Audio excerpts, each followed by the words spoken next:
Assalamualaikum warahmatullahi wabarakatuh. Selamat datang kembali teman-teman di channel Manusia Setengah Jikwadrat. Oke, jadi ini hari pertama puasa ya di tahun 2021. Semoga teman-teman yang menjalankan ibadah puasa bisa kuat meskipun tidak dibangunkan sahur mantan atau pacar ya. Nah, malah dosa itu kalau kayak gitu ya. Nah, jadi kita di sini akan membahas rangkaian seri regresi dengan regularisasi. Nah, kalau teman-teman lihat atau ngikutin video saya itu pertama kita sudah bahas regresi Ridge. Kemudian juga kita sudah bahas yang namanya regresi Lasso. Nah, sekarang ini adalah seri yang terakhirnya, seri regularisasi yang terakhir yaitu regresi Elastic Net. Nah, jadi ada tiga saudara nih, regresi Ridge, regresi Lasso, dan Elastic Net. Nah, ini regresi apa sebenarnya kalau teman-teman belum mengikuti ya? Nah, jadi regresi Elastic Net, regresi Ridge, dan regresi Lasso itu adalah regresi perkembangan dari regresi yang biasa, misalkan regresi linear sederhana atau regresi berganda ya, linear berganda. Nah, kenapa kita kenapa orang-orang dulu menciptakan regresi ini? Kenapa nggak pakai regresi yang linear biasa atau berganda biasa? Nah, itu karena memang kadangkala kalau kita menggunakan regresi linear sederhana atau berganda, itu terjadi yang namanya overfitting. Nah, jadi linear regression is standar algoritma memang untuk melakukan uh, mencari hubungan akibat atau bisa mencari prediksi juga. Nah, antara inputan variabel independen X dengan variabel dependent terikat Y. Nah, jadi kadangkala kalau data sampel kita tidak mencukupi, misalkan populasi Indonesia nih ya, ada orang 270 juta jiwa. Kalau kita melakukan regresi, mau lihat kira-kira apa yang mau menyebabkan ekonomi Indonesia lemah gitu kan. Misalkan pendapatan per kapita atau perorangan gitu ya. Nah, tapi kan kalau sampel kita cuma 1 juta orang, 500.000 orang, itu kan nggak representatif lah intinya. Itu sangat jauh, 1 juta bagi 270 juta itu berapa persennya, 0, berapa kan, itu kecil sekali. Nah, jadi memang kadangkala kita kalau kekurangan sampel atau kira-kira akan menjadi overfitting, nah itu kita bisa menggunakan ketiga regresi ini. Di antara ketiga itu dipilih satu lah misalnya kayak itu. Nah, kemudian apa sih elastic net? Tadi ya, elastic net is popular tipe dari regularisasi regresi linear. Regularisasi itu seperti penalti lah. Bukan penalti sepak bola, tapi dia itu kayak semacam hukuman ketika model regresi kita itu melakukan overfitting. Nanti dia berusaha ditarik agar lebih underfitting nih, agar lebih fit lah intinya, tidak terlalu overfitting. Overfitting itu apa? Mungkin teman-teman ada yang kurang paham juga. Nah, jadi overfitting itu adalah ketika model kalian itu bagus errornya di data training, tapi di data testing itu sangat jelek. Misalkan teman-teman punya 100 data, kemudian 90 data untuk data training, 10 data untuk data testing.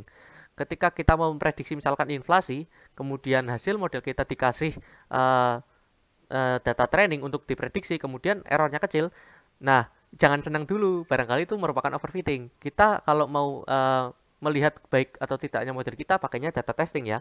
Jadi data testing yang dipredik, kemudian dievaluasi.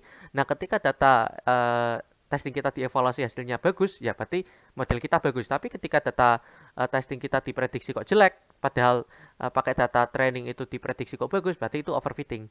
Tapi ketika data training dan data testingnya diprediksi kok sama-sama jelek, ya berarti model kalian memang jelek. Perlu adanya tuning hyperparameter atau penggantian algoritma atau algoritmanya. Nah, kayak gitulah.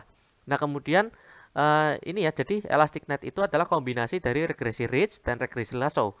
Regresi Lasso biasa disimbolkan dengan L1 dan penalti dari regresi Ridge disimbolkan dengan L2 biasanya. Nah, kalau kita lihat di bagian kiri kayak aku bilang ya, misalkan ada data training nih ya, warna hijau, data testingnya merah.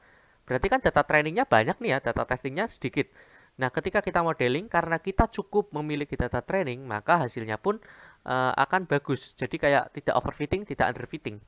Tapi ketika data training kita warna merah, data testing kita warna hijau, berarti kan belum ada nih ceritanya warna hijau. Kita punya cuma data warna merah. Ya karena hanya 2 titik, maka garis itu akan melewati keduanya. Jadi itu adanya overfitting, tepat melewati data training kita, tapi ketika ada data testing baru yang muncul, nah maka dia akan tidak bisa mengcapture polanya, sehingga errornya sangat besar. Itu kalau ekstrim banget ya, 2 data training. Tapi kalau tadi aku bilang, meskipun data training kita itu 100 juta, bahkan 1 juta, itu bukan banyak ya. Itu dibandingkan juga dengan populasinya. Misalkan populasi tadi penduduk manusia 4 miliar ya, itu sangat kecil lah proporsi 1 juta itu. Kayak gitu. Nah, kemudian kalau regresi biasa, itu biasanya kita ngukur bagus tidaknya model pakai sum square residual. Nah, the sum of the square residual itu biasanya kita bawa ke MSE atau kita jadikan menjadi MAMPE, MAE kayak gitu-gituan lah, MAD dan sebagainya.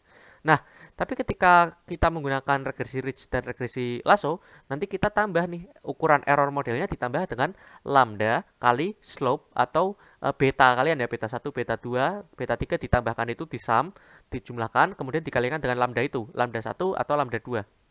Kalau lambda 1 berarti kan regresi ini ya, regresi Lasso. Kalau regresi Ridge itu lambda 2. Nah, bedanya apa? Kalau regresi Lasso itu lambda kita dikalikan dengan penjumlahan dari variabel-variabel kita yang dimutlakkan. Maksud variabel ini adalah slope-nya ya, betanya. Tapi kalau regresi Ridge itu lambdanya dia, lambda kita yang kita cobakan itu dikalikan dengan penjumlahan dari beta kita yang dikuadratkan. Nah, jadi bedanya adalah ini ya, yang Lasso itu di sigma, bukan sigma, sorry, diabsolutkan. Kalau regresi Ridge itu dikuadratkan. Kalau teman-teman mau pelajari lebih lanjut, bisa kembali ke video saya yang di regresi Ridge dan regresi Lasso. Itu mungkin lebih mendalam ya. Nah, kemudian ini ya, jadi bisa saja lambda itu kan 0 sampai 1 kan ya. Jadi bisa saja lambda satunya 0, lambda 2-nya ada nilainya. Berarti regresi elastic net kita sama dengan regresi Ridge kan. Tapi ketika lambda 2-nya 0, tapi lambda 1-nya ada nilai, berarti regresi elastic net kita itu sebenarnya adalah regresi Lasso. Tapi ketika lambda 1 dan lambda 2-nya ada, berarti itu adalah regresi elastic net. Jadi kalau kita mau menggunakan regresi elastic net, berarti lambda 1 dan lambda 2-nya harus lebih dari 0. Nah, lambda 1 dan lambda 2 itu yang bagus berapa Kak nilainya ya? Itu tergantung ya, kita bisa pakai tuning hiperparameter, dicoba-coba nilai optimalnya berapa. Nah, mungkin kita ke Python ya. Jadi di sini kita akan import data. Data saya sendiri sudah sama ya letaknya dengan notebook saya. Jadi saya nggak pakai URL atau link path ya, atau path kita ya. Jadi langsung nama CSV kita. Tapi kalau teman-teman ini ya letak data set dengan letak notebooknya berbeda ya, ditambahkan aja letak URL atau path-nya di mana. Nah, kemudian pakai pandas biasa untuk read CSV. Kemudian headernya none, karena saya sendiri nggak punya header ya, nggak punya nama kolom. Tapi kalau dataset kalian punya nama kolom ya headernya jangan none. Kemudian kita lihat data frame.shape-nya ternyata ada 506 baris dan 14 kolom. Kemudian data frame kita itu di head itu kayak gini tampilannya. Jadi ada 14 variabel. Yang terakhir itu adalah variabel ini ya, variabel dependent y-nya, yaitu harga rumah, house pricing ya. Kemudian antara 0 sampai 12 itu adalah variabel bebasnya. Jadi karena dimulai dari 0 berakhir dengan 12 berarti ada 13 variabel bebas. Ya biasa ya, Python dimulai dari 0. Kemudian kita import beberapa library yang sekiranya kita butuhkan. Misalkan NumPy, pakai mean, standard deviasi, absolute. Kemudian karena kita mau coba pakai cross validation, kita import scikit-learn model selection, importnya cross file score dan juga repeated scaffold ya. Jadi kita bukan pakai holdout validation bagi data training dan data testingnya ya. Jadi biasanya kan kalau bagi data training testing kan misalkan 70-30, 80-20% gitu-gituan. Nah itu holdout validation. Tapi kalau repeated scaffold atau scaffold validation itu jadi misalkan ada data 100, kita bagi 10 ya, berarti 10 data pertama jadi data testing, 10 berikutnya jadi data testing, dan berikutnya dan terus kayak gitu. Jadi setiap data berkesempatan menjadi data training dan data testing kayak gitu. Nanti mungkin bisa dipelajari lebih lanjut untuk scaffold dan repeated scaffold. Kemudian karena kita pakai regresi elastic net, kita importnya dari scikit-learn.linear model karena regresi kan. Kemudian elastic net importnya. Nah, dari cross validation kita define dulu ya data kita itu untuk X-nya itu berarti titik 2 itu artinya semua ya, semua baris ini. Tapi karena ada koma berarti ini yang kolomnya. Kolomnya kita dari 0.2 sampai min 1, berarti kita exclude atau kita buang kolom terakhir. Karena kolom terakhir itu kita jadikan sebagai variabel dependent atau y-nya kayak gitulah. Kemudian elastic net kita define-nya apa parameternya? Ya tinggal alpha dan L1 rasio. Jadi kayak L2 dan L1-nya. Kemudian tadi ya bisa dicoba-coba misalkan 0,1, 0,2, 0, berapapun terserah kalian. Nah, kemudian repeated scaffold sendiri kita mau bagi scaffold-nya menjadi 10 bagian. Jadi kalau ada 100 data ya berarti 10, 90, Tapi 1090-nya itu bergerak ya. 10 data pertama jadi data testing, 10 data berikutnya jadi data testing. Nah, kayak gitu-gituan lah. Nanti bisa dipelajari seperti aku bilang tadi ya. Kemudian di repeat sebanyak 3 kali biar nggak overfitting dan underfitting lah. Random state biar data kita nggak berubah-ubah terus. Kemudian cross file score, nama model kita yang sudah di-define dengan parameter yang kita inginkan. Kemudian variable X-nya apa, Y-nya apa, dan scoringnya atau evaluasinya pakai apa nih. Kalau misalkan aku pakai negative mean absolute error, misalkan ya, atau MAE aja gitu ya. Tapi jangan pakai akurasi, karena ini kan bukan klasifikasi ya, tapi ini regresi. Jadi pakainya yang pakai mean absolute error, atau MAP, MAPE ya, atau MSE, gitu-gituan. Kemudian cross validationnya pakai kayak gini, kita udah di define, ada splitnya 10 dan diulang 3 kali. Kemudian kita absolutkan skornya karena kita pakai negatif ya. Kemudian kita lihat rata-rata MAI kita itu berapa dan standar deviasi MAI kita itu berapa. Kita run, kita tunggu ya, mungkin agak lama sih karena kita kan 10 kali 3 berarti kan 30 kali iterasi ya, 3 kali modeling, 30 kali modeling, jadi agak lama. Ya kita tunggu saja bro ya. Oke, tadi aku skip ya videonya biar cepet aja gitu. Nah hasilnya adalah ini ya. Ada MAI kita 3,682 dan standar deviasinya pun lumayan kecil ya, 0,53. Nah jadi misalkan ya ini adalah model terbaik. Lalu kita bisa untuk prediksi ya. Jadi diprediksi alfanya 1, rasionya L1 rasionya 0,5 kayak gini ya. Karena ceritanya ini model terbaik kayak gitu. Nah kemudian kita define modelnya, kita fitting, habis itu kita misalkan mau prediksi, kita input data baru lah ya. Ini ada 13, 1, 2, 3, 4, 5, 6, 7, 8, 9, 10, 11, 12, 13. 13, kenapa 13? Karena ada 13 variabel bebas di data frame kita. Kalau data frame kalian cuma ada 2 variabel independen, berarti ya 2 aja gitu kan. Nah, model.predict, apa yang dipredik? Ya row ini ya, define new data kita. Ya, jadi data kita yang baru, yang tidak ditrainingkan, kita prediksi, dan hasilnya adalah berapa nih? Kira-kira harga rumahnya adalah $31 misalkan ya. Jika variabel-variabel bebasnya nilainya seperti ini. Nah, kemudian tadi itu kan hanya 1 kali percobaan ya. Misalkan kita define alfanya atau L2-nya sekian, L1-nya sekian, kita prediksi. Tapi kalau kita mau tuning, ya bisa aja. Misalkan pakai grid search ya. Nah, metode untuk tuning pun banyak. Misalkan random search juga bisa. Tapi di sini aku pakai grid search biar mantep lah. Biar semuanya dipakai, dicobakan. Nanti teman-teman bisa pelajari grid search dan random search. Nah, kemudian kita import warning juga. Barangkali ada, misalkan warning itu kan bukan error ya. Mungkin ada suruh update package dan sebagainya.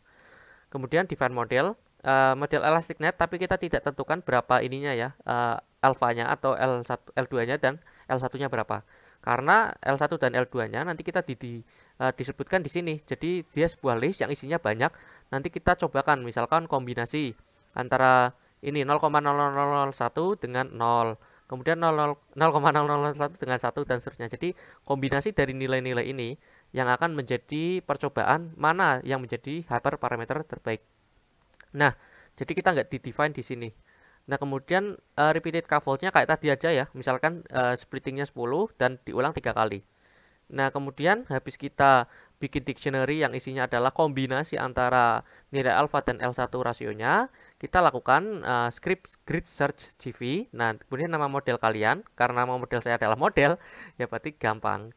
Di sini model gitu aja. Tapi kalau nama model kalian adalah misalkan my model atau modelku, ya tulis aja sama modelku atau my model tadi. Kemudian grid search saya ya, dictionary-nya saya sebutkan di sini grid. Kemudian scoringnya misalkan sama pakai negative mean absolute error. Kalian bisa ubah juga kalau pengen MAPE atau tadi MSC atau yang lainnya. Aku nggak tahu juga sih di sana ada tersedia apa aja, lupa.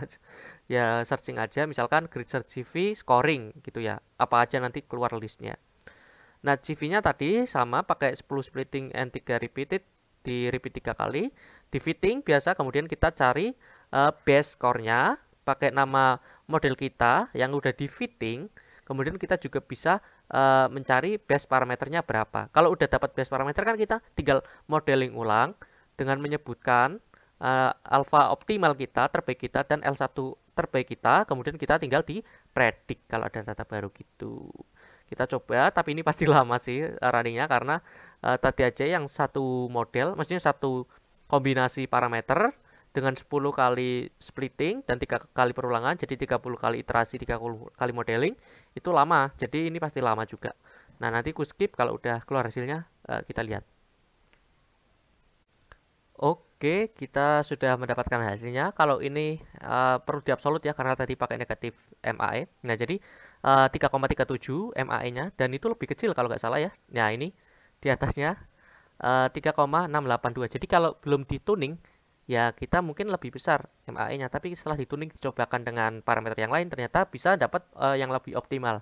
Model yang lebih bagus dengan alfa 0,01 dan L1 rasionya 0,97. Kalau tadi kan alfanya 0,01 kalau nggak salah, tapi L1 rasionya 0, berapa tadi? 5 ya? Oh, 1 dan 0,5. Jadi ini sih yang terbaiknya. Jadi bukan yang 1 dan 0,5 tadi. Jadi kalian tinggal di modeling ulang dengan memasukkan alfanya 0,01, kemudian 0,97 di model.fit, kemudian tinggal di model.predict. Nah, jadilah model yang bagus. Oke. Mungkin cukup sekian untuk sesi ini. Semoga bisa bermanfaat. See you next time. Bye-bye.